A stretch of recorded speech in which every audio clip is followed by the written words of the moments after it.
بسم رب محمد صلی اللہ تعالی علیہ وعلی آلہ وصحبہ وبارک وسلم تسلیما کثیرا۔ الصلاۃ والسلام علیک یا سیدی یا نور اللہ وعلی آلک وصحبک یا سیدی یا خاتم النبیین۔ السلام علیکم ورحمۃ اللہ۔ پیارے مسلمان بھائیو،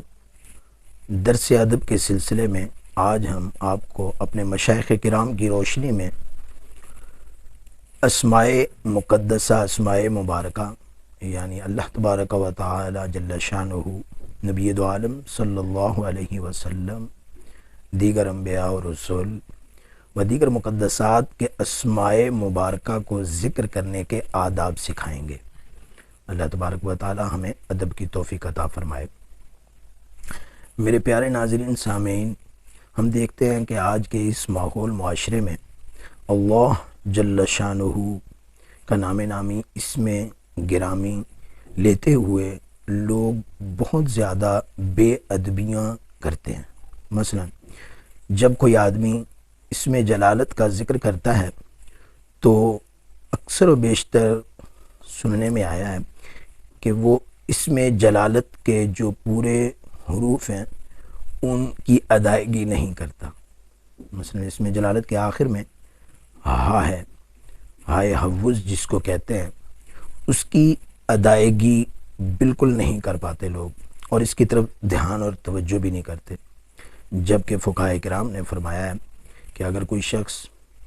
جانور کو ذبح کرتے وقت بسم اللہ شریف پڑھتے ہوئے ہا کو قصداً ترک کر دے گا تو فرمایا ذبیحہ مردار ہو جائے گا، ذبیحہ حلال ہی نہیں ہوگا۔ تو اس میں مبارک، اس میں جلالت، اس میں اللہ، اس کا دل کے ساتھ تعلق ہے، لہٰذا جب بھی اس میں جلالت کی ادائیگی کریں تو ہا کی ادائیگی پر پورا غور فرمائیں۔ اس کے لیے مثال کے طور پر آپ اللہ تبارک و تعالی کا نام نامی اس میں گرامی ذکر کرتے ہیں تو بغیر کلمہ تبریک کے اس میں گرامی کا ذکر نہ کریں۔ مثلا آپ یوں بولیں، جب بھی بولیں اللہ تبارک و تعالی، اللہ تبارک و تعالی، جب یوں آپ اس میں گرامی کا ذکر کریں گے، نام لیں گے، تو اس کا ایک تو فائدہ یہ ہوا کہ تلفظ کے اندر آپ نے ہا کو ادا کر لیا، اور دوسرا بڑا فائدہ جو ہے اس کا وہ یہ ہے کہ اللہ تبارک و تعالی آپ کو برکتوں سے نوازے گا اور آپ کو بلندیاں عطا فرمائے گا، کیونکہ وہ سب برکتوں اور سب بلندیوں کا مالک ہے۔ جب آپ اس کے نام نامی اس میں گرامی کے ساتھ یہ برکت اور علو کا ذکر کریں گے، اس کی برکت سے اللہ تبارک و تعالی آپ کو برکتوں اور بلندیوں سے نوازے گا۔ لہٰذا آج کے بعد آپ یہ عہد کر لیں کہ جب بھی اللہ تبارک و تعالی کا اس میں گرامی نام نامی لیں گے، ذکر کریں گے، تو ساتھ میں تبارک و تعالی ضرور بولیں گے۔ اسی طرح آپ انشاءاللہ کا لفظ بولتے ہیں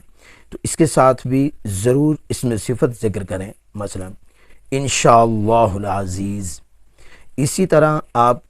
جب ماشاءاللہ کا لفظ بولتے ہیں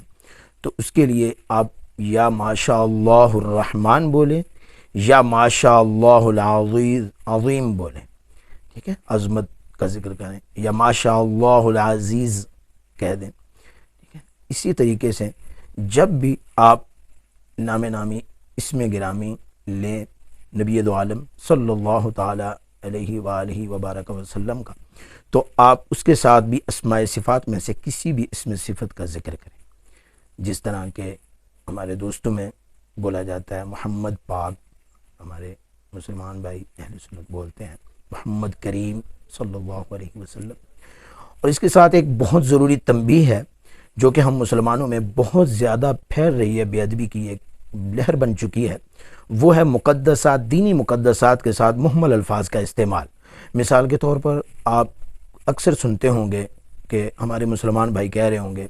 یار فلاں بچہ جو ہے وہ جا رہا ہے سپارہ سپورہ پڑھنے کے لیے، اسی طرح کہہ دیتے ہیں یار فلاں نے داڑھی دوڑی رکھ لی ہے، نماز پڑھ لیتا ہے، نماز شماز پڑھ لیتا ہے، وہ مسجد کے بارے میں بولیں گے پنجابی کے اندر مسجد شسید بنائی ہوئی ہے۔ یاد رکھیں جتنی بھی محمل الفاظ ہوتے ہیں یہ بے ادبی اور بے توقیری کے الفاظ ہیں، ہمیں مقدسات کے ساتھ محمل الفاظ کے استعمال سے گریز کرنا چاہیے، یہ بہت بڑی محرومی کا باعث ہے۔ کوئی بھی شخص اپنے والد گرامی کو بلاتے وقت یوں نہیں کہے گا ابا شبا، یہ بہت ایک یعنی کہ ایک انہونی بات ہے۔ مسلمان ایک انتہائی عظمت والا مذہب رکھتے ہیں، ایک انتہائی تعظیم والا مذہب رکھتے ہیں، لہٰذا میری تمام مسلمانوں سے گزارش ہے کہ اسماء مبارکہ اسماء مقدسہ کو لیتے ہوئے آداب کا لحاظ رکھیں، محمل الفاظ کا استعمال بالکل نہ کریں، اور ادب کے اس درس کو، اس پیغام کو عام کرنے کے لیے عالمی تنظیم تحفظ اوراق کا ساتھ دیں۔ اللہ تبارک و تعالی ہمارا حامی و ناصر ہو اور ہمیں ادب کی توفیق عطا فرمائے۔